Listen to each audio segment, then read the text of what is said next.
নমস্কাৰ বাইদেউসকল, ৰাজ্যৰ অংগনবাড়ী কৰ্মী সহায়িকা আৰু আশা কৰ্মীসকলৰ দৰমহা বৃদ্ধিৰ ওপৰত ৰাজ্যৰ মাননীয় মুখ্যমন্ত্ৰী ডক্টৰ হিমন্ত বিশ্ব শৰ্মা ডাঙৰীয়াই শেহতীয়াকৈ এটা বৃহৎ ঘোষণা কৰিছে। গতিকে বলক এটা ভিডিঅ' ক্লিপৰ জৰিয়তে মুখ্যমন্ত্ৰী ডাঙৰীয়াৰ আজিৰ সেই বৃহৎ ঘোষণাটো জানি লওঁ। তাৰ আগতে আপোনালোকক এটা অনুগ্ৰহ কৰি লগৰ বান্ধৱীসকলক এই ভিডিঅ'টো শ্বেয়াৰ কৰি আজিৰ এই গুৰুত্বপূৰ্ণ খবৰটো জনাই দিব আৰু নতুনকৈ অহা বাইদেউসকলে অনুগ্ৰহ কৰি আমাৰ এই চেনেলটো ছাবস্ক্ৰাইব কৰি ল'ব। চৰকাৰী চাকৰিয়াল, পেছাদাৰী ব্যক্তি, শিক্ষক, পেঞ্চনাৰ আন কোনেও অৰুণোদয় নাপাব।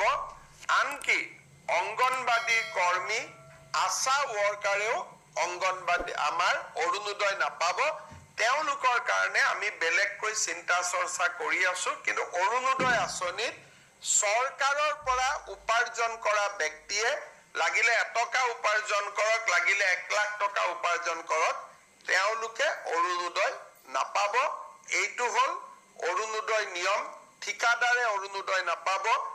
আৰু অৰুণোদয় আমাৰ যাৰ ঘৰত 4 চকীয়া বাহন আছে, 15 বিঘাতকৈ বেছি মাটি আছে, এই ধৰণৰ কেইবাটাও নিয়ম কৰা আছে, যোনে অৰুণোদয় আঁচনি নাপাব। গতিকে বাইদেউসকল, আপোনালোকে মুখ্যমন্ত্ৰী ডাঙৰীয়াৰ মন্তব্যৰ পৰা নিশ্চয় জানিব পাৰিলে যে মুখ্যমন্ত্ৰী ডাঙৰীয়াই স্পষ্টকৈ কৈছে যে অংগনবাড়ী কৰ্মী সহায়িকা, আশা কৰ্মী আৰু ৰন্ধন কৰ্মী সহায়িকাসকলক অৰুণোদয় আঁচনিৰ সুবিধা দিয়া নহ'ব। এইসকল কৰ্মী সহায়িকাসকলৰ বাবে অতি শীঘ্ৰে দৰমহা বৃদ্ধি কৰা হ'ব।